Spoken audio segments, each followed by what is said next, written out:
আমার ভাইয়েরা, আপনি কোথায় যান 3/24 ঘন্টা? আল্লাহ পাক বলেন কিরামান কাতিবিনা ইয়ালামুনা মা তাফআলুন।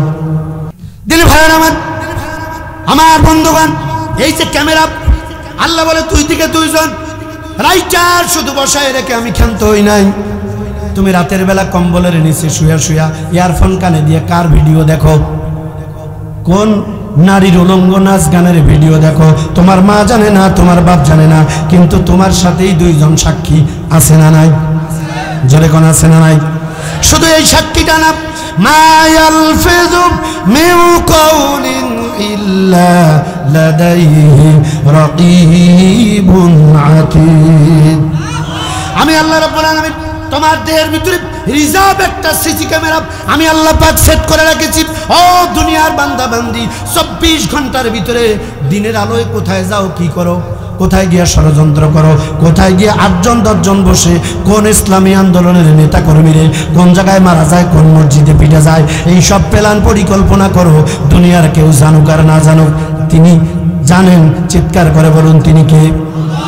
আল্লাহ ভিডিও করে রাখবেন। কিয়ামতের ময়দানে সবগুলো কেরামান কাতিবিন জমা দিবে, আর একদল ফেরেশতা এসে বলবে আল্লাহ এই যে সারা জীবনের ভিডিও ফুটেজ, এই যে ক্যাসেট আছে, ভিডিও ক্যাসেট নেন, আল্লাহকে দিবে। আল্লাহ এটা কোন ফায়াকুন চালু করবে। আপনার সারা জীবন কোন গাছের গোড়ায় বসে, কোন চরিনারে নিয়া, কোন দিনুর উপরে মাথা রেখে বাদাম ফাটায়া মুখে দিছেন, সেটারও ভিডিও আপনার মা দেখবে, বাপ দেখবে, বোন দেখবে, দুলাভাই দেখবে, এলাকাবাসী দেখবে, সবাই দেখবে। আর মনে মনে করবে আরে এটা তো আমরা ভালো মনে করছিলাম, কিন্তু এটা ওতে ওতে এই কাজ করছে। কথা কন না কেন? আল্লাহ পাক বলে আমার গোলামেরা, আমি তোমাদেরকে অর্ডার করলাম, আমি আল্লাহ ব্যতিরেকে দুনিয়ার কারো গোলামি দাসত্ব করা যাবে না। এই কথাটা আল্লাহ বললেন this is my order, so follow. অবশ্যই তোমরা এটা পালন করবা। কেন? আল্লাহ রাব্বুল আলামিন বলে বান্দারে, আমি যখন তোমাকে তোমার মায়ের পেটের ভিতরে বানালাম, ফি করারিন মাকিন, একটা সুরক্ষিত ফলকে, একটা ইন্টেনসিভ কেয়ারের ভিতরে, একটা কাভারের ভিতরে, একটা প্যাকেজের ভিতরে, আমি আল্লাহ রাব্বুল আলামিন কি করলাম? ইন্না খালাকনাল ইনসানা মিন নুতফাতিন আমশাজ। আল্লাহ পাক বলেন তোমার মায়ের গর্ভের ভিতরে ফি করারিন মাকিন, একটা সুরক্ষিত প্যাকেটের ভিতরে আমি এক ফোঁটা তোমার মায়ের পেটের ভিতরে নাপাক পানিকে আটকায় দিলাম। ওরে বান্দা, বিশ্বাস না হলে কোরআন খুলে দেখো। কোরআন কারীমের ভিতরে আল্লাহ পাক বলেন হাল আতাব আলাল ইনসানি হিনুম মিনাদ দাহরি লাম ইয়াকুন শাইয়াম মাযকুরা। আল্লাহ পাক বলেন বান্দা বান্দি, আমার এই দুনিয়ায় আসার আগে তোমার কোনো অস্তিত্ব ছিল না, তোমার কোনো নাম ছিল না, পরিচয় ছিল না, উল্লেখযোগ্য কোনো বিষয় বস্তু হিসেবে তুমি তো পরিগণিত ছিল না। আমি রব্বুল আলামিন তোমার মায়ের পেটের ভিতরে এক ফোঁটা নাপাক পানিকে আটকায়া। কোরআন কারীমের ভিতরে আল্লাহ পাক বলেন ফাকাসাউনাল ইদামা লাহমা,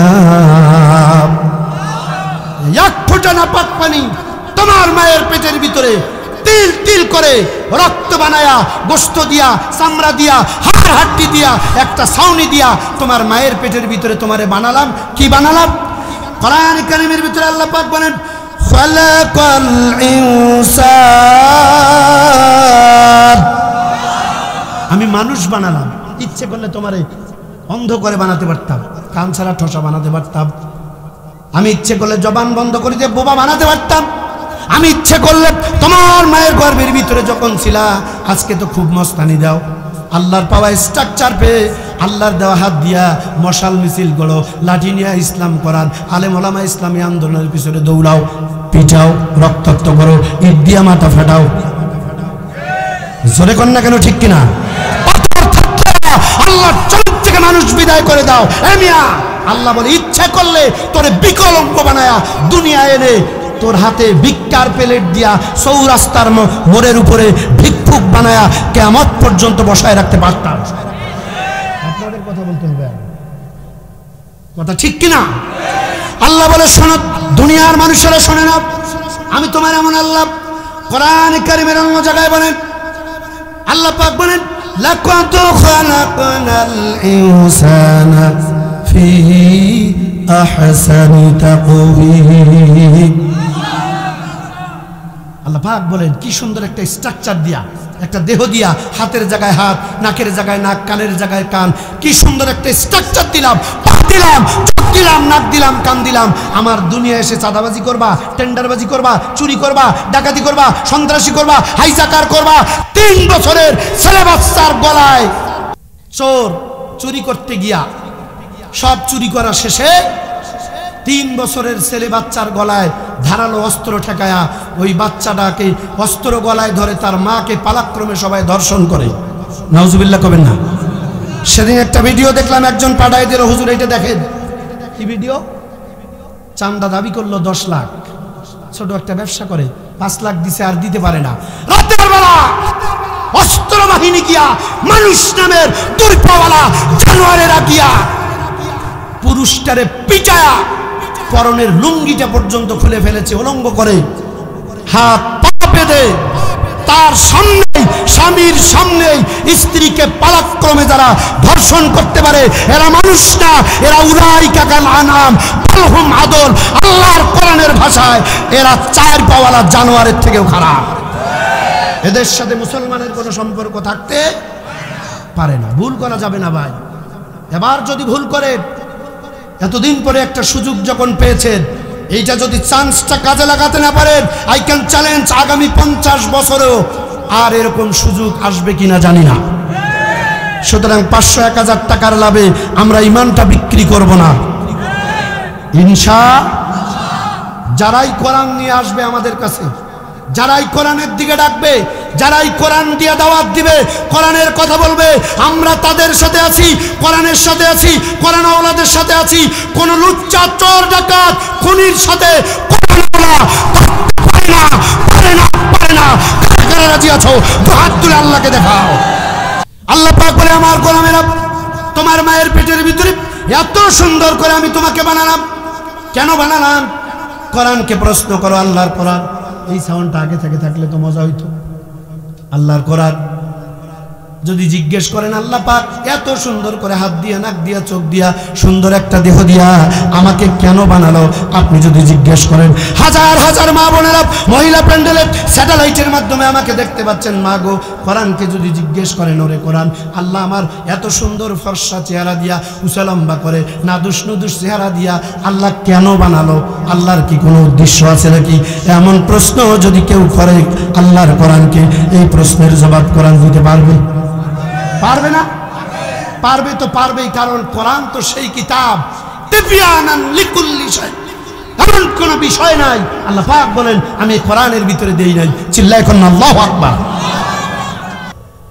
মুসলমান ভাইরা আমার, কোরআন কারীমকে প্রশ্ন করুন, আল্লাহর কোরআন কেন আল্লাহ পাক আমাকে বানালো, কোন কারণে বানালেন? কোরআন কারীম সাথে সাথে এমন প্রশ্নের উত্তর দিয়া দিবেন, কেন আপনাকে আমাকে এত সুন্দর করে উত্তম একটা আকৃতি দিয়া রব্বুল আলামিন এত সুন্দর করে আপনাকে আমাকে মানুষ বানালো, এমন প্রশ্নের উত্তরে আল্লাহর কোরআন জানিয়ে দেয়। কোরআন কারীম জানিয়ে দিলেন, ওয়ামা খালাকুতুল জিন্না ওয়াল ইনসা ইল্লা লিয়াবুদুন। আল্লাহ পাক বলেন আমি মানুষ আর জিন বানিয়েছি এই দুনিয়ায় গোলামি আর দাসত্ব করবে কার? চিল্লায় বলুন কার?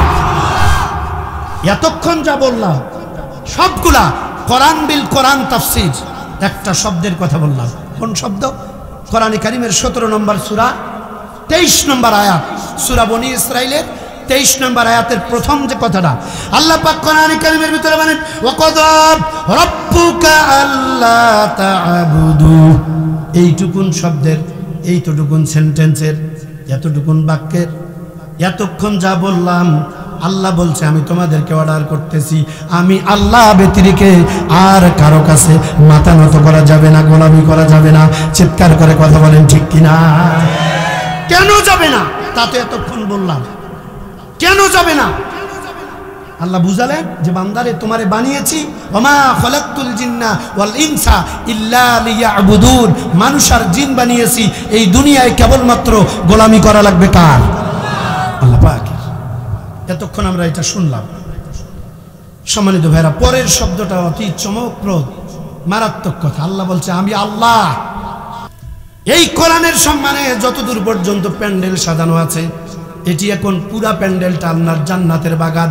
আল্লাহ নবীর মুখ নিশ্চিত বাণী, হাদিসের ভাষায় এটি জান্নাতের বাগান। এই বাগানের ভিতরে যারা বসে আছে, জান্নাতের ভিতরে আছে। আচ্ছা, প্রশ্ন করতে চাই আপনাকে, বলুন তো, জান্নাতে যারা যাবে তারা কি গুনাহ নিয়ে যাইতে পারবে? জোরে বলেন, গুনাহ নিয়ে জান্নাতে যাওয়া যাবে? তো এটা নবীজি বলছে এটা জান্নাতের বাগান, তাহলে আমরা গুনাহ করি নাই, তা গুনাহ নিয়ে এখানে আসলাম কিভাবে? আল্লাহ রাসূল বলছেন মেসেজ তো এটাই মারাত্মক। যারা কোরআন শোনার জন্য আসে, জান্নাতের বাগানে যখন ঢুকে, আল্লাহ এই বাগানের চতুর্দিকে ফেরেশতা দাঁড় করায় রাখছে, মহিলা প্যান্ডেলের চতুর্দিকে ফেরেশতা দাঁড় করায় রাখছে, গেটে দাঁড় করায় রাখছে। আপনি যখন ঢুকতে আসছেন, আল্লাহর ফেরেশতারা আপনার সারা জীবনের গুনার বোঝাটা ফেরেশতার কাছে জমা দিয়ে তারপরে ঢুকছেন। চিৎকার করে বলুন আল্লাহু আকবার। আর একটু চিল্লার করুন আল্লাহু আকবার। আখিরি মোনাজাত পর্যন্ত থাকবেন। আমি একটা উদাহরণ দিই, জাস্ট ফর এক্সাম্পল। লক্ষ্য করুন, কেউ যদি 10 কেজি কোনো কিছু মাল সামানা এখান থেকে ঘাড়ে নিয়ে রংপুর যায়, বাংলাদেশ ব্যাংকের মোড় যায়, সিরাজ মামা খুব ভালো করে বুঝতে হবে বিষয়টা। 10 কেজি একটা ওজনের জিনিস, দেখবেন পায়ে হেঁটে যাচ্ছেন, ভাইয়া পায়ে হেঁটে যাচ্ছেন, কিছু দূর যাওয়ার পরেই আপনার কাছে মনে হবে যে এটা 15 কেজি। কথা বলতে হবে তো। আর একটু বেশি দূর যান, মনে হবে এটা 20 কেজি। কথা বলুন ঠিক কিনা? আপনি সন্ধ্যার পরে জান্নাতের বাগানে ঢুকেছেন, আল্লাহর ফেরেশতারা আপনার গুনাহ, আপনি বাইরে দাঁড়িয়ে আছে, ধরেন 10 কেজি গুনাহ আপনি করছেন, এতক্ষণ বসে আছেন, মোনাজাত পর্যন্ত থাকবেন, আপনার ওজন, গুনার ওজন কিন্তু ফেরেশতার কাছে আস্তে আস্তে বাড়তেই থাকবে। ফেরেশতারা চিৎকার করে বলবে, রব্বুল আলামিন, তোমার বান্দা এত গুনাহ করেছে, এত ওয়েট, এত ওজন, আমি তো আর সহ্য করতে পারি না। আল্লাহ পাক জিজ্ঞেস করবে, ও ফেরেশতা, আমার বান্দা তোমার কাঁধে গুনার বোঝা দিয়ে কোথায় গেছে? আল্লাহ কি জানে না? তারপরেও ফেরেশতাদেরকে সাক্ষী রাখার জন্য আল্লাহ জিজ্ঞেস করে, বান্দা বান্দি কোথায় গেছে? আল্লাহর ফেরেশতারা জবাব দেয়, রব্বুল আলামিন কোরআন কারীম শোনার জন্য ওই মাদ্রাসার ভিতরে আল জামিয়াতুল ফালা নুরানি একাডেমি হিফজুল কোরআন মাদ্রাসা ময়দানে চলে গেছে। আপনাকে বোঝার জন্য, আপনার বরত্ব জানার জন্য, জাহান্নামের ভয়, কবরের আযাবের ভয়, আল্লাহর জান্নাত পাওয়ার আশায় তারা তো কোরআন শোনার জন্য ঢুকে গেছে, গুনাহ তো আমার কাঁধে জমা দিয়ে গেছে। রব্বুল আলামিন ওয়েট, ওজন এত বেশি হয়েছে, রাত 12টা পার হয়ে গেছে, এমন বান্দা বান্দি ওই যে ঢুকেছে আর বের হয়ে আসে না, এত ওজন তো আর সহ্য হয় না। আল্লাহ বলে, ও ফেরেশতারা, তোমরা সাক্ষী থাকো যে বান্দারা আমার কোরআন শুনতে গেছে, আমি আল্লাহর বরকত থেকে বুঝতে গেছে, আমার জান্নাতের আশায়, আমার জাহান্নাম থেকে বাঁচার আশায়, মা বাবার জন্য দোয়া করবার জন্য যারা ওই জান্নাতের বাগানে কোরআনের জন্য চলে গিয়েছে, আমি তোমাদেরকে সাক্ষী রেখে ঘোষণা দিয়ে দিলাম, আমি আল্লাহর কোরআনের জন্য ওদের তামাম জিন্দেগির গুনাহগুলো তোমরা সমুদ্র, সাগর, পৃথিবীর যে কোনো সাগরে পানির সাথে ভাসায়া দাও, আমি আমার বান্দা বান্দিগুলোকে কোরআনের সম্মানে মাফ করে দিলাম। ডাইরেক্ট বলে গেলাম, আমি আল্লাহ, আমি ছাড়া আর কারো গোলামি করা যাবে। 2 নম্বর শব্দ আসে, আল্লাহ রাব্বুল আলামিন বলেন, আমি আল্লাহর পরে ইল্লা ইয়্যাহু ওয়া বিল ওয়ালিদাইনি ইহসানা। আমি আল্লাহর পরে তোর মা বাপ, খবরদার, যত বড় ডাক্তার হও, ব্যারিস্টার হও, ইঞ্জিনিয়ার হও, আর মাস্টার হও, মৌলবি হও, মোল্লা হও, নেতা খেতা যাই হও, মায়ের সাথে বাবার সাথে বেয়াদবি করবা না। কথাকার, তোমার মায়ের সাথে বাবার সাথে ইহসান করো, উত্তম আচরণ করো। দেখছেন, আল্লাহ বলছে আমি আল্লাহর পরেই তোর মার বাপ। অথচ বাংলাদেশের কত ভণ্ড আছে, আল্লাহর ইবাদত করে কোন রকম, আর বছরে একবার পাটা কিনে, আরিয়া কিনে, দামরা কিনে, কয়টা বাঁশ নিয়ে বাবাকে দিয়ে এসে কয় জান্নাতে যাব। তোর বাবা মনে হয় জান্নাতের কন্ট্রাক্টর। আপনারা কথা বলেন না কেন? এরকম ভণ্ড আছে না নাই? এরা আসলেই ডাইরেক্ট ভণ্ড। আর এদের ডিলারশিপ নিয়ে কিছু দাড়িওয়ালা, টুপিওয়ালা, নামকা আসতে দাঁড়িয়ে আর টুপে মুখে নিয়ে মুসলিম মিল্লাতের একটা লেবাস নিয়ে মানুষের ইমান ধ্বংস করে, শিরকের ভিতরে লিপ্ত করা, তাদেরকে ইমান হারা করে ছেড়ে দিচ্ছে। কথা বলেন ঠিক কিনা? আল্লাহ পাক বলে আমার গোলামেরা আমি আল্লাহর পরে ওয়াকাযা রাব্বুকা আল্লা তা'বুদু ইল্লা ইয়্যাহু ওয়া বিল ওয়ালিদাইনি ইহসানা। আমি আল্লাহর পরে তোর মা বাবার সাথে ইহসান করবা, উত্তম ব্যবহার করবা, উত্তম আচরণ করবা। দেখবেন নতুন বউ বিয়া করছেন বা আপনার বউ অনেক দিন হয়েছে, এখন বউকে যদি কম দামি শাড়ি দেন, মাকে যদি বেশি দামি শাড়ি দেন, তাহলে বউ কিন্তু 3 দিন পর্যন্ত বিছানা আলাদাও করতে পারে। যদি আলাদা করার সাহস না পায় কিংবা রুম একটা হয়, আলাদা বিছানা না থাকে, তাহলে একই বিছানার মাঝখানে কোল বালিশ দিয়া বলবে যে ডোন্ট টাচ মি, তুমি থাকবা ভারতে, আমি থাকবো বাংলাদেশে। কথা বলেন, হ্যাঁ? ওই যে বউ মাগ দিচ্ছেন, আল্লাহ যেহেতু কইছে হেসান করো, মাগ দিচ্ছেন 1300 টাকার শাড়ি ঈদের সময়, পূজার সময়, আর বউ দিচ্ছেন হলো 1100 টাকার শাড়ি। বউ একবারে এই জন্য আল্লাহ এখানে কি সুন্দর বুদ্ধি শিখিয়ে দিছে, শোনো, বউও ঠিক থাকবে, মাও ঠিক থাকবে, হেসান করবা। কিভাবে বুদ্ধি খাটাবা? আল্লাহ বলছে হিকমত করো। শাড়ি কেনার পরে বউয়ের শাড়িটা এদিকে গোপনে রাখবেন, মায়েরটা দিয়ে আসবেন, মা এই যে নেন, পছন্দ হয়েছে আলহামদুলিল্লাহ, বাবা আলহামদুলিল্লাহ। মা তো 1 টাকার জিনিস যদি কিনে দেন, আর যদি মাকে কোন মা পছন্দ হয়েছে, মা বলে বেটা তুই কিনে দিছিস, তোর জিনিস খারাপ হইতে পারে, কথা বল না কেন? মা মা মা। এখন বউদেরকে বলি শোনেন, এখন যদি মনে করেন হ্যাঁ হুজুর কয়ে গেছে আব্দুর রশিদ হুজুর, আমরা আর এটা বিশ্বাস করবো না, ঘুমাব, শুনে রাখেন, এখন ওই মহিলা যারা মন খারাপ করল তাদের ব্যাপারে আল্লাহ নবীর দলিল। স্বামী আর স্ত্রীর ব্যাপারে নবীজি বলেন, কোন স্ত্রী যদি মারা যায়, স্ত্রী মারা যাওয়ার পরে তার স্বামী যদি বলে আরে জরিনার মাটা, আব্দুল্লাহর মাটা, আমার কলিজার টুকরা, আমার প্রাণ প্রিয়, আমার জানের জান ছিল, আমার সোনা পাখিটা দুনিয়া থেকে আজকে বিদায় নিয়ে চলে গেল, যদি স্ত্রীর ব্যাপারে ভালো প্রশংসা করে, আল্লাহর নবী বলেন ওই স্ত্রীটা ডাইরেক্ট আল্লাহর জান্নাতে চলে যাবে। চিৎকার করে বলুন সুবহানাল্লাহ। ও মা, আপনি তো আপনার স্বামীরে জন্ম দেন নাই, অর্থাৎ আপনার স্ত্রী, আপনি যার স্ত্রী তার তো মা আছে। যতদিন মা বাঁচবে আপনার স্বামী যা ইচ্ছা মায়ের জন্য খরচ করবে, একটুও বাধা দিতে পারবেন না। এখন চাচাই কইল যে আপনি মহিলাদের খারাপ করলেন, চাচাই একটুও খারাপ করি নাই, কারণ ইসলাম নবীজি এবং ইসলাম এবং নবী এবং আল্লাহর কোরআন মহিলাদেরকে ঠকায় নাই। আপনার শাশুড়িকে আপনার স্বামী বেশি দামি কাপড় কিনে দিছে, তার মানে ছেলে তার মাকে বেশি দামি কাপড় দিছে, স্ত্রীকে কম দামি দিছে, আপনি মন খারাপ করবেন না।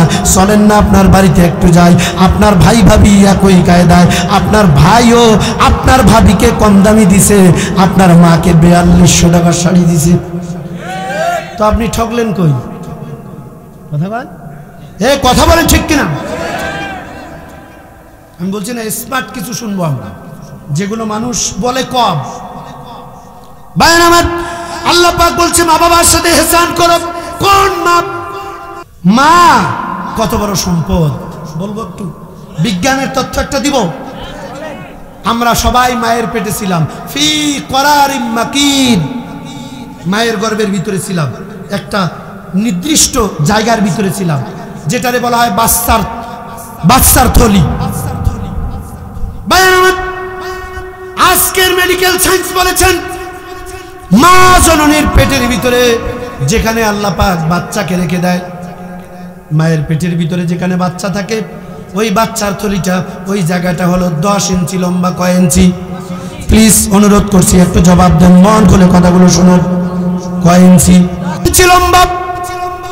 আমার ভাইয়েরা, মায়ের পেটের ভিতরে বাচ্চাটা, তার মানে আপনি আমি আমরা প্রত্যেকেই মায়ের পেটে ছিলাম। খুব খেয়াল করা লাগবে, আমাদের মায়ের পেটে বয়স যখন 7 মাস 1 দিন, চিকিৎসা বিজ্ঞান বলেন সন্তানের বয়স মায়ের পেটে যখন 7 মাস 1 দিন, তখন সন্তানটা লম্বায় হয় 10 ইঞ্চি লম্বা। কয় ইঞ্চি? আর বাচ্চা যে থলিতে থাকে ওইটার সাইজ কত? ওই 10 ইঞ্চি।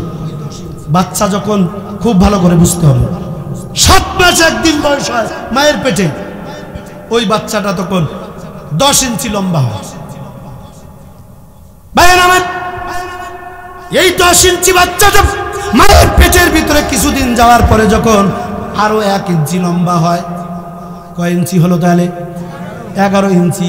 কিন্তু মায়ের বাচ্চা থলিটা তো মাত্র 10 ইঞ্চি, আরো 1 ইঞ্চি বাচ্চাটা লম্বা হয়ে গেল।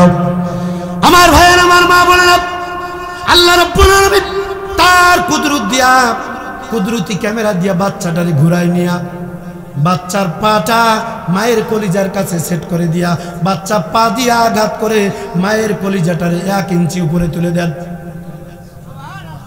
চিল্লায় কোন আল্লাহু আকবার। মা ব্যথার যন্ত্রণা সেদিন থেকে কাতর হয়ে যায়। এইভাবে বাচ্চা বাড়তে বাড়তে একটা বাচ্চা মায়ের পেটের ভিতরে 15 ইঞ্চি লম্বা যখন হয়ে যায়, ওই 10 ইঞ্চি বাচ্চা থলির ভিতরে 15 ইঞ্চি সাইজের বাচ্চাটা তাদের পা দিয়া, ওই বাচ্চা তার পা দিয়া মায়ের কলিজায় আঘাত মেরে 5 ইঞ্চি কলিজাটা উপরে তুলে দেয়। আল্লাহু আকবার। চিকিৎসা বিজ্ঞান বলে কিভাবে সম্ভব?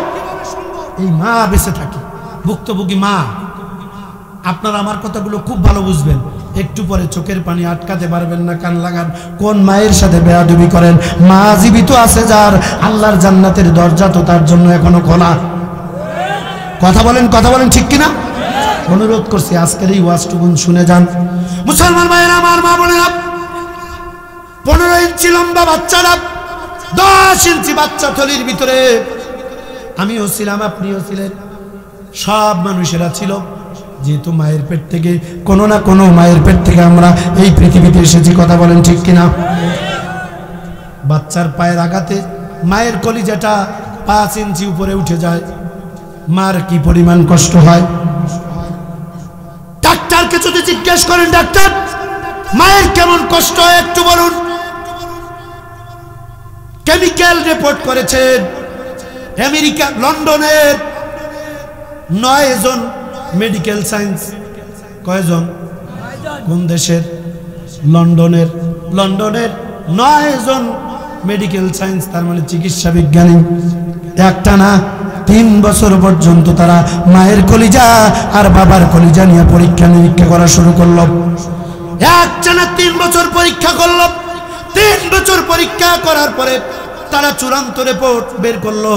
তারা বলল, মায়ের কলিজা বাবার কলিজা আমরা পরীক্ষা করে এটা বুঝতে পারলাম, একটা বাচ্চা মায়ের পেটে যতদিন দুনিয়া আসে না, দুনিয়া আসার আগ মুহূর্ত পর্যন্ত ওই বাচ্চাটা তার মায়ের পেটের ভিতরে থেকে মায়ের কলিজায় 4500 বার পা দিয়া মায়ের কলিজায় আঘাত মেরে দেয়। চিৎকার করে বলুন না আল্লাহু আকবার। কতবার আঘাত মারে? কতবার? 4500 বার। আজকের চিকিৎসা বিজ্ঞানী তারা বলেছে 4500 বার মায়ের কলিজার ভিতরে আপনি আমি আমরা প্রত্যেকেই ওই জনম দুগুনি গর্ভধারিণী দুগ্ধ পানকারিণী মায়ের কলিজার ভিতরে দুনিয়ায় আসার আগে পা দিয়া 4500 আঘাত আমরা করেছি। চিকিৎসা বিজ্ঞানী বলে আমরা আশ্চর্য হয়ে গেলাম, এই মহিলা বাঁচে কেমনে, নারীটা বাঁচলো কেমনে? আশ্চর্যের বিষয় হলো সব থেকে একটা ছোট্ট লাথি, যে 4500 লাথি আমরা প্রত্যেকেই মেরেছি। আমি আব্দুর রশিদও মেরে দিয়েছি। আমার ভাইয়েরা, এই 4500 লাথির ভিতরে একটা ছোট্ট লাথি যদি কোনো সন্তান তার পিতার কলিজায় একবার মেরে দেয়, সঙ্গে সঙ্গে নাক দিয়া কান দিয়া রক্ত বের হয়ে বাবা জাগার ভিতরেই মারা যাবে। চিৎকার করে বলুন আল্লাহু আকবার। তাহলে মা 4500 লাথি মারলাম, মা মরল না। What is the cost? কারণ আছে না নাই? কথা বলেন, কারণ আছে না নাই? লন্ডনের 9 জন চিকিৎসা বিজ্ঞানী তারা এটা নিয়ে গবেষণা চালু করলো। গভীর গবেষণা করে তারা তথ্য দিল, মজার ব্যাপার, যে একটা লাথি বাবার কলিজায় মারলে বাবা জাগায় মারা যাবে, অথচ 4500 আঘাত দিল সন্তান মায়ের কলিজায় পা দিয়া, মা মারা যায় না। কারণটা কি? আমরা এটা নিয়ে পরীক্ষা করা শুরু করলাম। 3 বছর পরীক্ষা করে আমরা বুঝতে পারলাম যে সন্তান মায়ের পেটের ভিতরে যত বেশি আঘাত করেছে, যত জোরে আঘাত করেছে, আল্লাহ পাক ওই সন্তান আর ওই মায়ের ভিতরে তত বেশি মহব্বত পয়দা করে দিয়েছেন। চিৎকার করে বলুন সুবহানাল্লাহ। আল্লাহু আকবার। যে যত বেশি দেখবেন আপনারা 5 ভাই, মা কিন্তু কাউরি একটু বেশি ভালোবাসে। হয় মেজোটা, নাহলে সেজো, নাহলে সবচেয়ে ছোট বল্টুরে। এ কথা বল না কেন? কোনো একজনকে একটু বেশি ভালোবাসে। চিকিৎসা বিজ্ঞানের তথ্য বর্তমান দুনিয়ার তথ্যের সাথে মিলে যায়।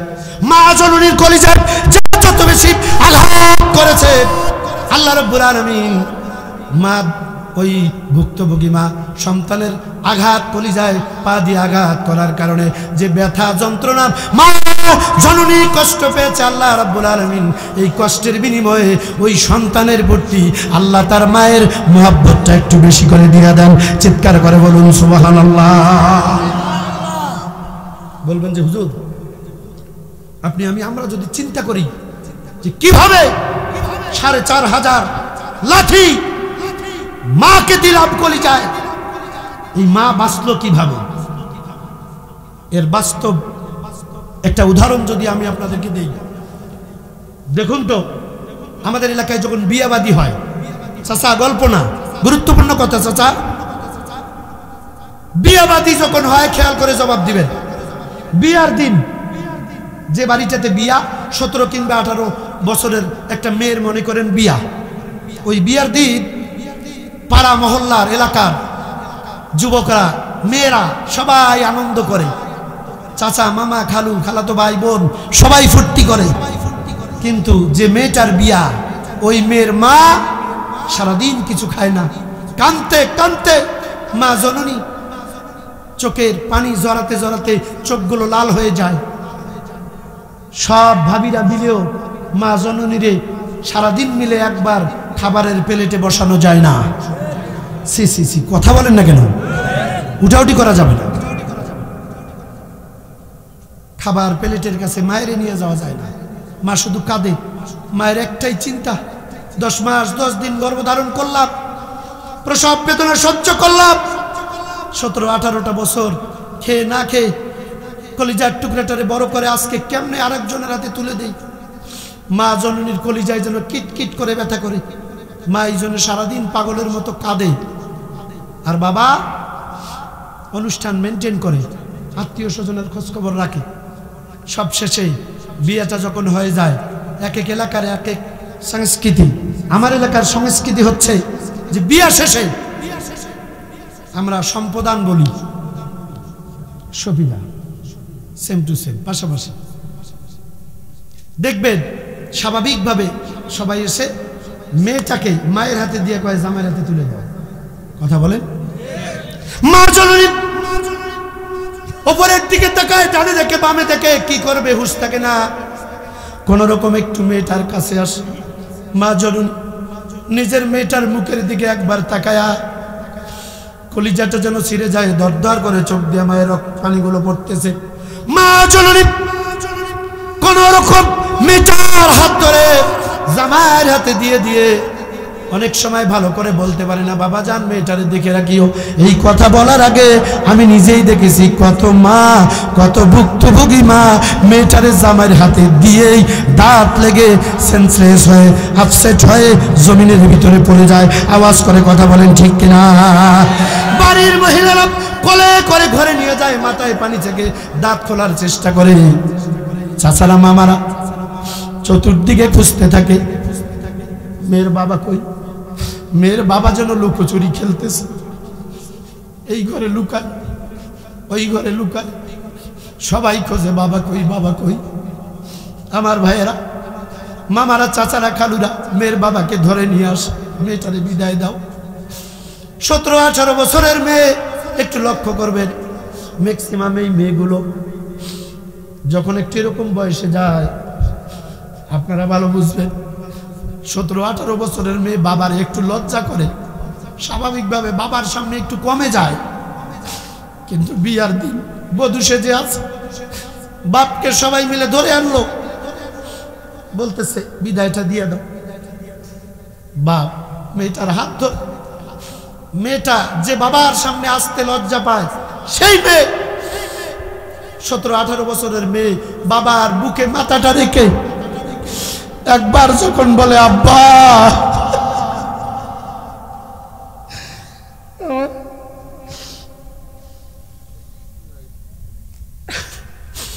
একবার যখন বলে আব্বা, বাবা যেন পাগল হয়ে যায়, আকাশের দিকে তাকায়, চোখের পানিগুলো আড়াল করে যাতে মেয়ে না দেখে, কোনো রকম চোখ নিচু করে মেয়েটারে জামাইয়ের হাতে দিয়ে দেয়। বাবা কাঁদতে কাঁদতে, আমরা দেখেছি অনেক বাবা আর একা পায়ে হেঁটে ঘরটা পর্যন্ত যেতে পারে না, সবাই মিলে চাচারা মামারা দুলাভাইরা ধরে মেরে গাড়িতে তুলে দেয়। মেয়ে যখন চলে যাচ্ছে গাড়িতে, মেয়েটা তার মায়ের এই দৃশ্যটা দেখলো, বাবার এই পরিস্থিতি দেখে গাড়িতে উঠে বসে মনে মনে সিদ্ধান্ত নিল, আরে জীবনে স্বামীর বাড়িতে আজ থেকে মৃত্যু পর্যন্ত যতদিন থাকবো, যতদিন বাঁচবো, যতই কষ্ট হোক, কোনোদিন মায়ের বাপরে ফোন করে বলবো না আব্বু আম্মু আমি কষ্টের ভিতরে আছি, বলবো না। অনেক মেয়েরাই এই সিদ্ধান্ত নেয়, যারা আমার আলোচনা শুনছে ওখান থেকে বলবে যে হুজুর একেবারে 100% আপনি সিউরিটি দিচ্ছি যে আপনি কারেক্ট কথা বলেছেন। মেডিকেল সায়েন্স বলেছেন, মেয়েটার যখন বাচ্চা ডেলিভারি হবে, ভালো করে শোনেন, একজন মেয়ে যখন প্রথম গর্ভবতী হয়, মা গো একটু মিলাবেন তো কথাটা বিজ্ঞানের সাথে আপনার বাস্তবে মেলে কিনা। একটা মেয়ে যখন প্রথম গর্ভবতী হয়, প্রথম বাচ্চা যখন পেটে আসে, আপনার মা হয়েছে, আমার মা কিন্তু হয়েছে, কথা বলেন না কেন, ঠিক কিনা? প্রথম গর্ভবতী হয় 10 দিন 15 দিন আগে, 10 কিংবা 15 দিন আগে, তার মানে বাচ্চা ভূমিষ্ঠ আর মাত্র 10-15 দিন আগে মেয়েটা বুঝতে পারে অল্প সময়ের ভিতরে আমি হয়তো মা হয়ে যাব, আমার সন্তান দুনিয়ায় আসবে। মেয়ে কিন্তু বুঝতে পারে, এইবার মেয়েটা বুঝতে পারে আরে বাঁচবো কি মরবো, অপারেশন থিয়েটারে গিয়ে আমি মারা যাই কিনা। বান্ধবীরে টেলিফোন করে কয়, বান্ধবী দোয়া করিস, ভীষণ কষ্টে আছি। আত্মীয় স্বজন আপনজন এলাকার পরিচিতদের কাছে টেলিফোন করে দোয়া চায়, ক্ষমা চায়, মাপ চায়, কিন্তু ভুক্তভোগী মারা বুঝতে পারবে 10-12 দিন পরে মা হতে যাচ্ছে, কষ্ট হচ্ছে, ভীষণ খুব কষ্ট হচ্ছে। এই কষ্টের কথাটা কোনো মেয়ে তার মাকে ফোন করে বলে না, মা আব্বা আমার খুব কষ্ট হচ্ছে, দোয়া করি। ওই যে গাড়িতে সিদ্ধান্ত নিয়েছে বিয়ার দিন, যত কষ্ট হোক মায়ের বাপরে ফোন করে বলবো না।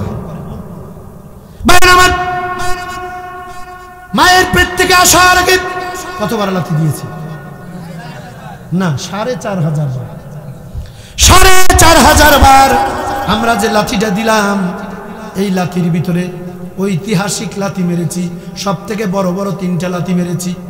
4500 লাথির মধ্যে দুনিয়া আসার আগে ওই মা জননীর কলিজায় আমরা 3টা লাথি মেরেছি।